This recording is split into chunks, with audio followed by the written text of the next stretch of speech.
Hello athletes and fans of bodybuilding, Tarek El-Guindy with the Mr. Olympia, here with Chief Olympia Officer Dan Solomon. The Olympia is upon us.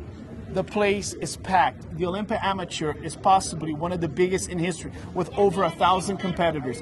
It looks like this week is starting what we foresee as the greatest Olympia of all time. This is not just going to be the greatest Olympia of all time, but this is, as you mentioned, going to be the biggest bodybuilding event in the history of the world. That might sound like hyperbole, that might sound like promoter talk, but the reality is, under every measurable, when you start talking about ticket sales and sponsorships and the sizes of our registration, the number of pros, this is the biggest event that has ever been staged, and we're just so proud to do it. But more importantly, think about how long we've been preparing for this event. We started preparing for this event back in 2020, prior to the pandemic. So just to see everybody here, see the big crowds gather, the lines are for days. Of course, we want to get these lines moving faster so we can get people out of here. But we're real excited. It's going to be a real celebration of sort of the return of bodybuilding the way we want it to be.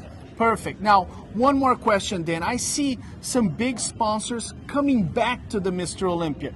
Big companies that were with the Mr. Olympia in the past. They didn't come a few years back, but now they're back. Tell me a little bit about this procedure. Well, really, it's not so much a procedure. It's just the reality that companies are recognizing just the importance of what this community is to their businesses. And we're grateful to work with them, because the truth is there was a time where companies, for a variety of reasons, stepped away and they started to test different waters.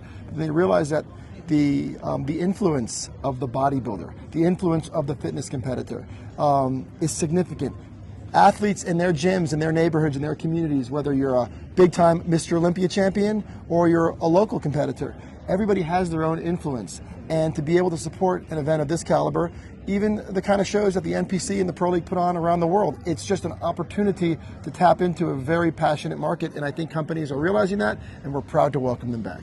Very cool. Chief Olympia Officer Dan Solomon. If you are coming to Las Vegas, you're about to witness the greatest Mr. Olympia of all times. If you can make it, I want you to go to www.olympiaproductions.com. That's where you can order the pay-per-view and watch the greatest bodybuilding show of all time. We got Phil Heath hosting it. Phil Heath is doing the pay-per-view in the United States. It's incredible. I wouldn't miss that for anything in the world. Chief Olympia Officer Dan Solomon, Tarek El-Guindy, will see you next time. All right.